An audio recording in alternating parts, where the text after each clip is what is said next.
Hello everyone and Ya Ali Madad. હું છું એરમાન Asia અને મારી સાથે છે આપણા ટ્રેનર પ્રેઝેન્ટર હાફિઝ રંગવાલા. Hello everyone. આજના આ 72 hours natural disaster preparedness video પ્રેઝન્ટેશનમાં હું આપ સૌનું સ્વાગત કરું છું. નેચરલ ડિઝાસ્ટર કુદરતી આફતો ક્યાં કયા સમયે અને કેવી રીતે આવશે આપણામાંથી કોઈ નથી જાણતું.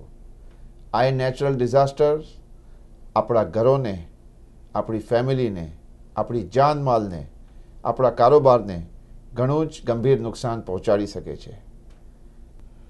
નેચરલ ડિઝાસ્ટરના વજેથી આપણી જિંદગીઓ પર ઘણી જ ગંભીર અસર પડી શકે છે.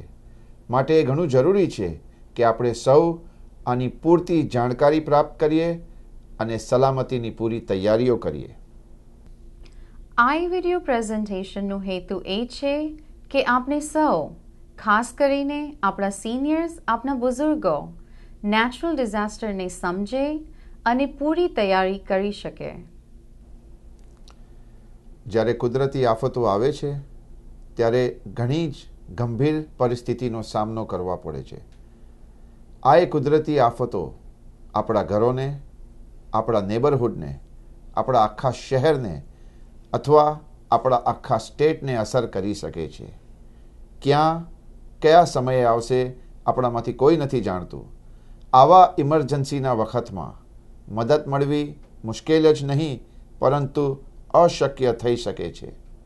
આપણને મદદ કરનાર first responders, police department, fire department, emergency medical professionals, તેઓને આપણા સુધી પહોંચવું ઘણું જ મુશ્કેલ હોય છે.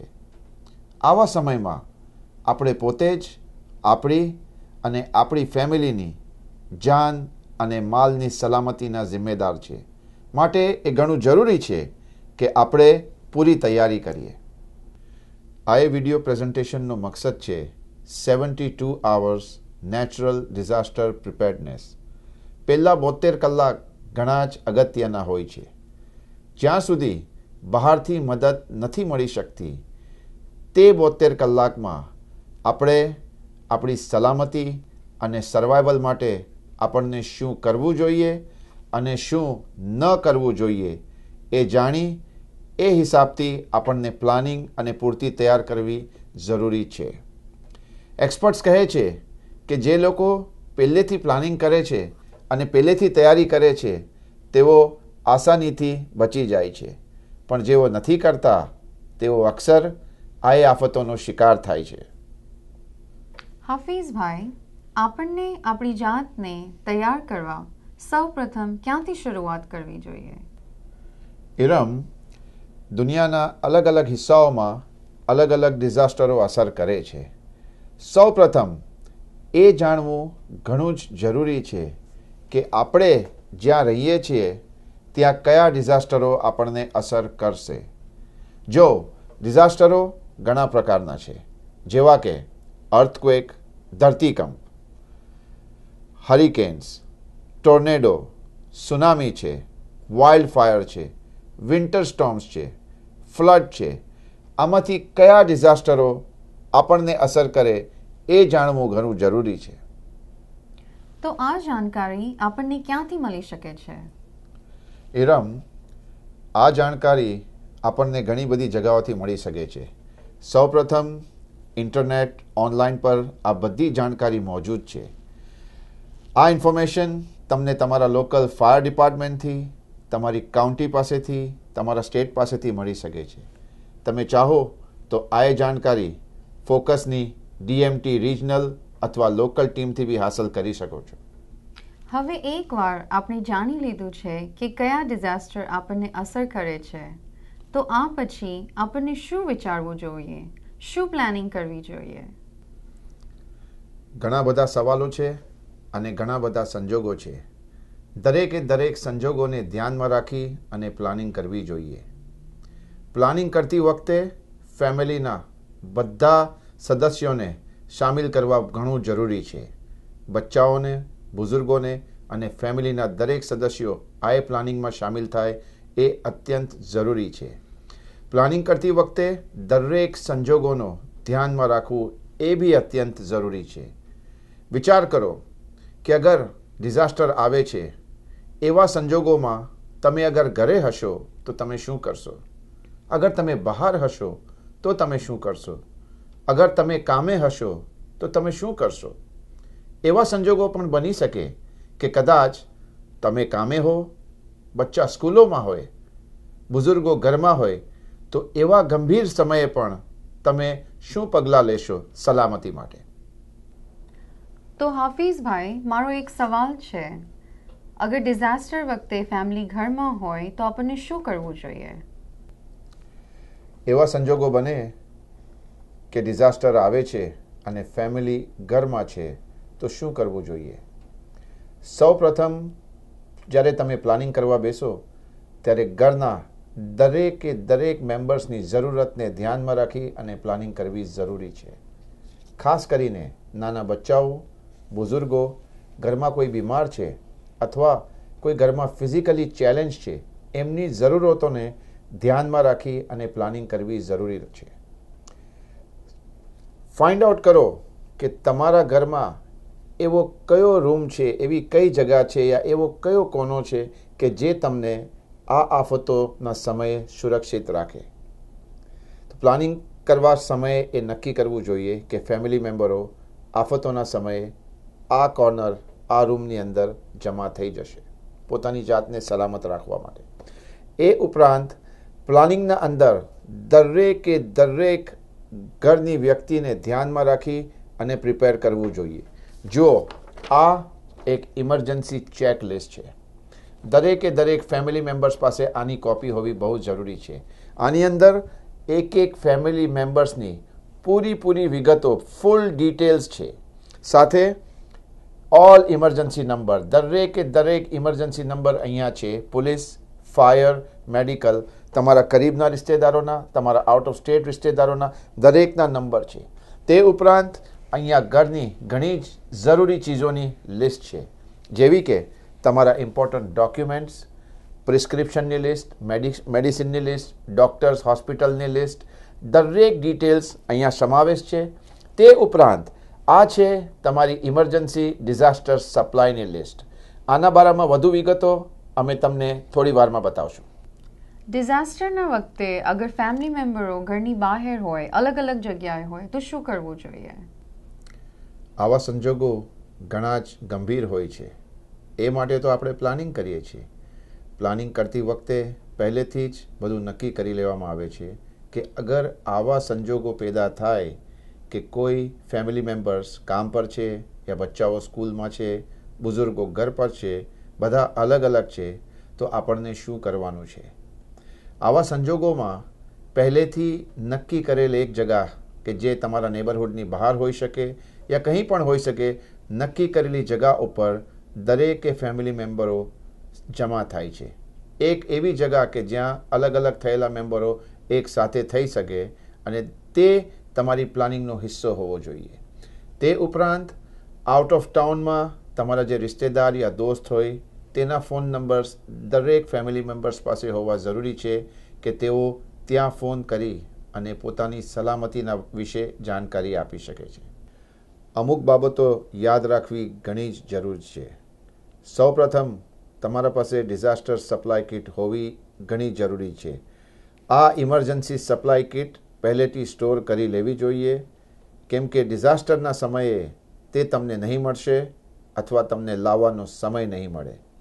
આ ઉપરાંત ઘરમાં અગર કોઈ ફેમિલી મેમ્બર યા સ્પેશિયલી અમારા બુઝુર્ગો કે જેઓને કોઈ પણ જાતની ફિઝિકલ યા વિઝ્યુઅલ ઇમ્પેરમેન્ટ હોય કે તેઓ પોતાની મેળે ચાલી ન શકતા હોય યા આંખેથી ન દેખાતું હોય યા વ્હીલચેરમાં હોય અથવા કોઈ પણ જાતની કોઈ પણ ડિસેબિલિટી હોય, તેવા શખ્સની રજિસ્ટ્રેશન કાઉન્ટીમાં કરાવવી બહુ જ જરૂરી છે. કારણ કે ડિઝાસ્ટરના વખતે એવી વ્યક્તિઓને સ્પેશિયલ એસિસ્ટન્સ આપવામાં આવે છે.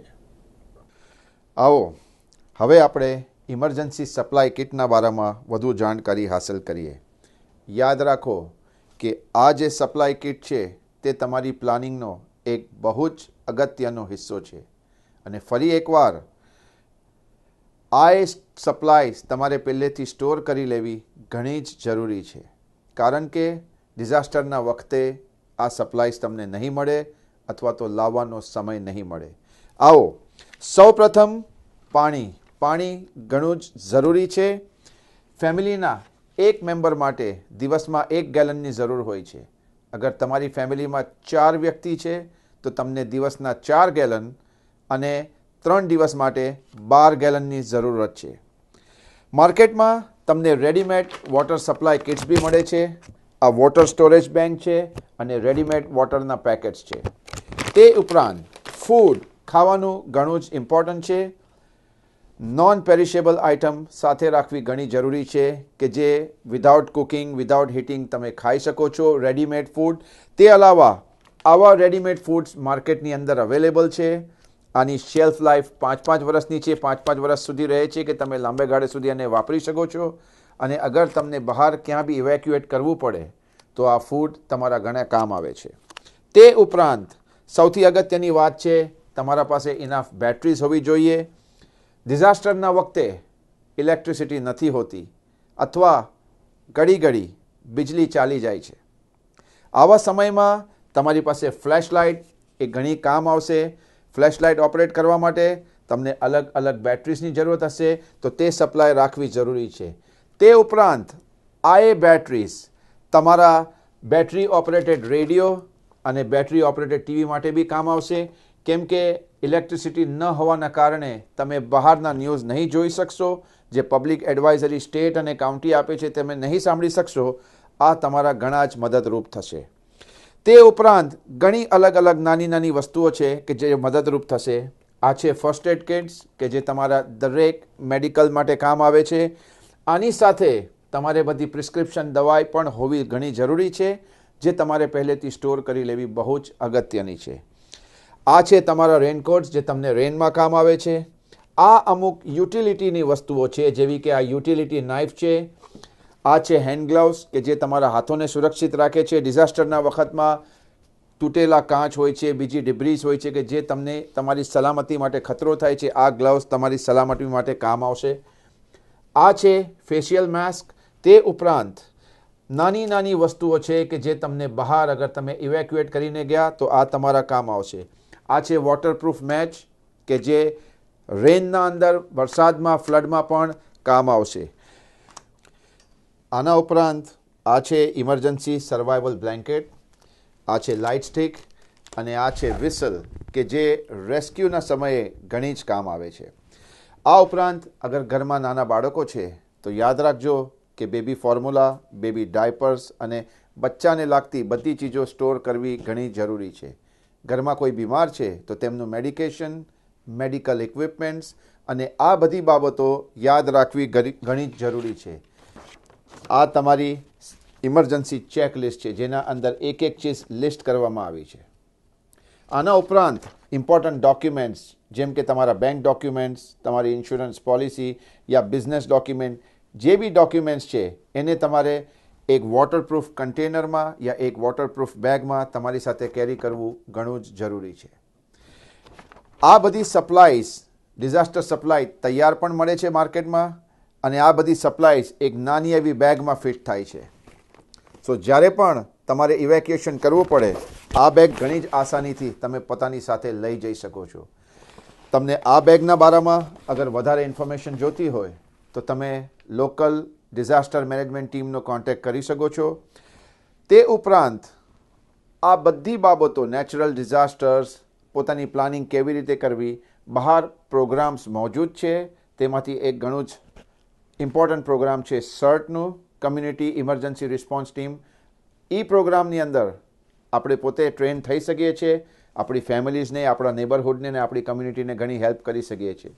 આના બારામાં તમારે વધારે જાણકારી જોતી હોય તો તમે લોકલ ડિઝાસ્ટર મેનેજમેન્ટ ટીમનો કોન્ટેક્ટ કરી શકો છો. હાફિઝભાઈ, આ બધી જાણકારી માટે ઘણો જ આભાર. આખરમાં તમે આપણા વ્યુઅર્સને શું મેસેજ આપવા માંગો છો? આખરમાં હું એટલું જ કહેવા ચાહીશ કે આપણી અને આપણી ફેમિલીની સલામતી એ આપણી જિમ્મેદારી છે. આશા છે કે દરેક વ્યક્તિ આના ઉપર પૂરતો અમલ કરશે. થેન્ક યુ એન્ડ યાલી મદદ.